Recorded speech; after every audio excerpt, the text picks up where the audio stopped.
మీరు సమస్యలతో, బాధలతో, ఇరుకులతో, ఇబ్బందులతో, అప్పులతో, రోగాలతో, నానావిధ కష్టాలతో వచ్చి ఉండొచ్చు. ఏవేవో ప్రార్థనా రిక్వెస్ట్లు మీకు ఉండి ఉండవచ్చు. కానీ నేను చెప్పే ఒక్కటే మాటతో వాటన్నిటిని మీరు విడిచిపెట్టండి. దేవుడు నిన్న, నేడు, నిరంతరం ఒక్కటే రీతిగా ఉన్నాడు. నంబర్ 1, దేవుడు నిన్ను ప్రేమిస్తున్నాడు, చాలా ప్రేమిస్తున్నాడు. నిన్నెంతో ప్రేమించాడు కాబట్టే నువ్వంటూ ఉనికిలోకి వచ్చావు. నువ్వంటూ కావాలి అని దేవుడు అనుకున్నాడు కాబట్టే నీ తల్లి గర్భాన నువ్వు జన్మించావు.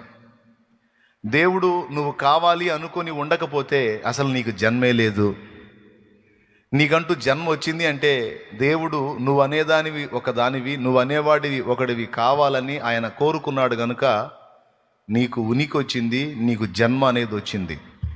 అంటే అసలు నువ్వు అనేవాడివి ఉనికిలో లేనప్పుడే నిన్ను చూశాడు, అప్పుడే నిన్ను ప్రేమించాడు, ఆనాడే నువ్వు కావాలనుకున్నాడు కాబట్టి నిన్ను పుట్టించాడు. అంటే నువ్వు పుట్టక ముందే నిన్ను ప్రేమించాడంటే నమ్మగలవా? కాబట్టే కదండి నిన్ను పుట్టించింది. దేవునికి స్తోత్రం, హల్లెలూయా. నువ్వు అనేవాడివి ఒకడివి కావాలని ఆయన అనుకోకపోతే నీకు ఉనికి ఉందా? ఏంది చెప్పరు? మరి లేదనరే? మీరు చెప్పండి అమ్మా బంగారు తల్లులు. అంతే, ఆనాడే నువ్వు కావాలనుకున్నాడు కాబట్టి గుర్తుపెట్టుకో, దేవుడు నిన్ను ప్రేమిస్తున్నాడు. ఎంత ప్రేమిస్తున్నాడంటే తన ప్రాణం కంటే ఎక్కువ నిన్ను ప్రేమిస్తున్నాడు. కొంతమంది మాటలు చెప్తారు, నిన్ను అంత ప్రేమిస్తున్నాను, ఎంత ప్రేమిస్తున్నాను, నీ కోసం చచ్చిపోతాను అని.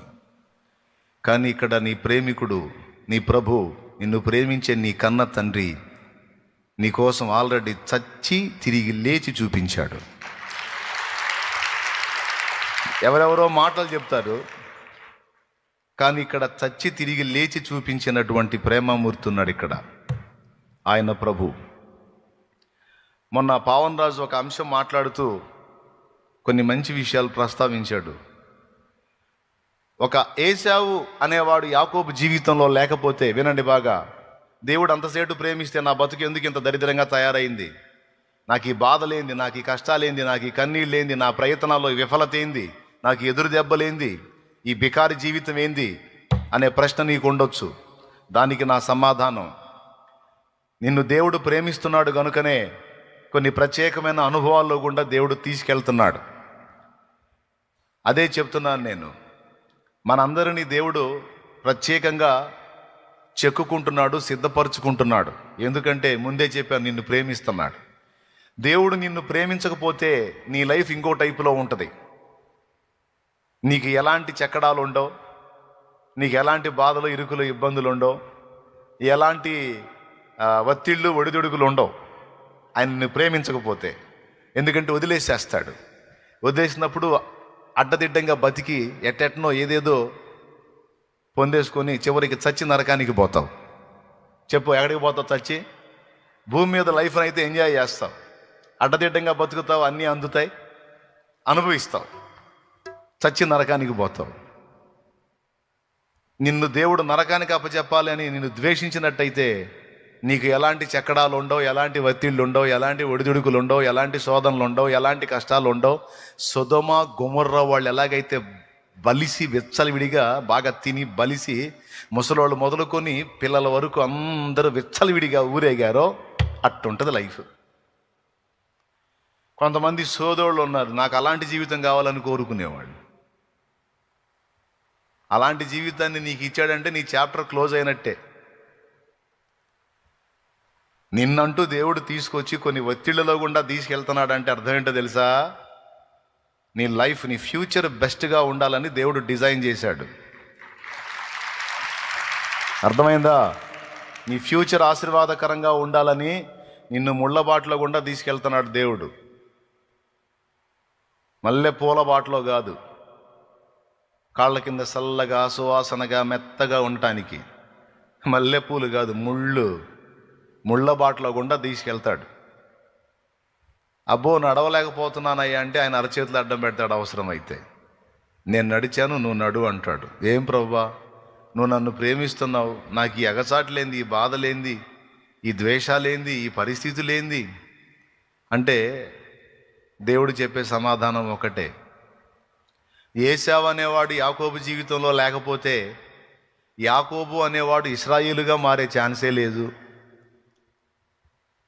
ఫరో అనేవాడు మోషే లైఫ్లో లేకపోతే మోషే అనేవాడి చరిత్ర మనకు తెలిసేదే కాదు. స్తోత్రం. ఏమంటారు? మనందరి జీవితాల్లో దేవుడు అనుమతించిన ఏశావు లాంటి వ్యక్తులు లేదా పరిస్థితులు ఉంటాయి. వీళ్ళు మనకి కీడు తలపెట్టేవాళ్ళు. ఈ పరిస్థితులు మనకి ఇబ్బంది తలపెట్టాయి, ఇవి మనల్ని గాయపరిచాయి. అయినా దేవుడు అనుమతించాడు. ఎందుకంటే యాకోబుగా ఉన్న నిన్ను, స్థిరము లేని వ్యక్తిగా ఉన్న నిన్ను ఇశ్రాయేలుగా మార్చాలని దేవుడు డిసైడ్ చేశాడు. చెప్పండి, దేవుడి చేతుల్లో చెక్కబట్టం మీకు ఇష్టమా? లేకపోతే అలాంటి ఏం వద్దు, నాకు లోకస్తులు బతికిన బతుకు కావాలి, నాకు అన్ని విషయాల్లో ఎంజాయ్ కావాలని అంటావా? చెప్పు, ఇప్పుడే చేస్తాను నీ కోసం ప్రార్థన, ఆ లైఫే నీకు రావాలని. లోకస్తుల్లాగా నాకు ఎంజాయ్ లైఫ్ కావాలి అంటావా? అట్లయితే సొదొమ గొమొర్రా వాళ్ళ అభిషేకం నీ మీదకి రావాలని ప్రార్థన చేస్తా. వాళ్ళ అభిషేకం వచ్చిందంటే వాళ్ళకు వచ్చినట్టు సమృద్ధి వచ్చింది, వాళ్ళకు వచ్చినట్టు నడమంత్రం విడివేలం కూడా వస్తాయి. చెప్పు మరి, పోదు కానీ పాతాళానికి కావాలా?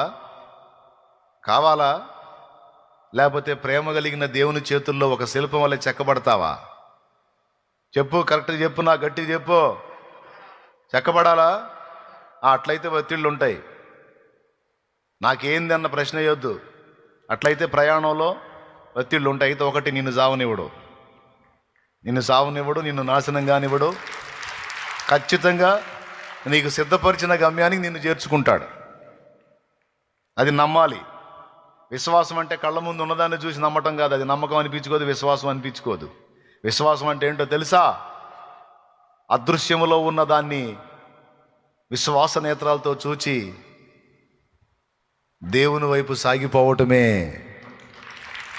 ఇక్కడ కూర్చొని మాట్లాడుతున్నా నేనేమి పూల పల్లకిలో రాలా. మాటలు పడటం నాకు తెలుసు, తిట్లు తినటం నాకు తెలుసు, ఘోరమైన దూషణ పొందటం నాకు తెలుసు, వస్త్రహీనత నాకు తెలుసు, ఆకలి బాధ నాకు తెలుసు, పస్తులు ఉండటం అంటే ఏంటో నాకు తెలుసు, వ్యాధి తీవ్రత ఏమిటో నాకు తెలుసు. అన్ని రకాల అనుభవాలన్నిటినీ రుచి చూపించి ఆ చేదైన అనుభవాల్లో గుండా దేవుడు తీసుకెళ్తున్నప్పుడు, ఆ చేదైన అనుభవాల్లో గుండా దేవుడు నడిపిస్తున్నప్పుడు ఇంకా లేదురా జీవితం, ఇక బాగుపడను నేను, నా బతుకింతే, నా చరిత్రింతే అని ఘోరాతి ఘోరంగా ఏడ్చుకున్న రోజులు నాకు తెలుసు. కానీ సుదూర భవిష్యత్తులో ఆయన పనిముట్టుగా, ఆయన చేతి పాత్రగా నన్ను వాడుకుంటాడన్న ఊహైనా ఊహించలేదు నేను. ఆయన ఒక శిల్పి అయి ఒక శిల్పం వల్ల నన్ను చెక్కుతున్నాడని గ్రహించలేకపోయాను. ఆ సణిగాను, గొణిగాను, చంపరాదా అని దేవునికి ఎన్నోసార్లు చెప్పుకున్నాను. ఎందుకే నన్ను బతకనిచ్చావు నువ్వు, నాకైనా ఏం చేస్తేనే నరకానికి పోతానంటావు. అలాగా మరి నన్ను చంపొచ్చుగా, మరి నువ్వు ఎందుకు నన్ను బతకనీయటం? నాకెందుకు ఈ దుర్భరం, ఎందుకు ఈ జీవితం? అలాగే నా ప్రాణం నేను తీసుకుని నరకానికి పోతావురా నువ్వు అంటావు. మరి నేను నరకానికి పోకుండా మరి నా ప్రాణం ఎట్టబోయిద్ది? నువ్వు తీసుకో, ఏంది నాకు ఈ జీవితం? అది తెలియక పిల్ల చేష్టలో. కానీ నాకు తెలియదు పాత్రని సారె మీద ఉంచాడని. కానీ నాకు తెలియదు. కానీ తర్వాత నాకు అర్థమైంది, ఇప్పుడు ఇంకా బాగా తేటగా అర్థమైంది. ఇప్పుడు ఆనాటి నా మాటలను బట్టి నవ్వుకొని సారీ చెప్పడం తప్ప ఏమనుకోకయ్యా, పిచ్చి మాటలు మాట్లాడాను సోది ఉన్నప్పుడు అని అట్లా అనుకోవటం తప్ప ఇప్పుడు చేసేది ఏం లేదు. ఎందుకు? ఈ అనుభవాన్ని ఆనాడు నేను చూడలా. ఎవరు చూశారు? పెద్దగా చెప్పండి. చూశాడు. మరి నాకు తెలీదు. మరి చివరికి ఏం నాకు అన్యాయం చేశాడా?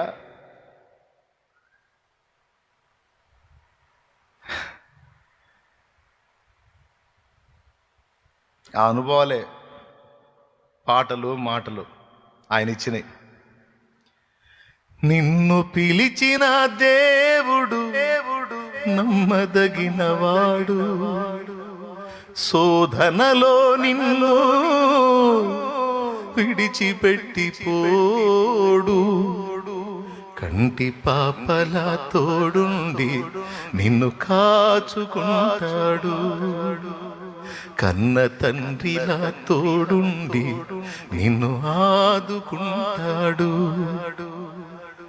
నమ్ము నేస్తమా, ఇది సత్యం, వీడబోకుమా విశ్వాసం. నీ ఆశ నిరాశ కానే కాదు, వేదన ఎందుకు? నీ కన్నీరు కలకాలముండదు, కలతే చెందకు.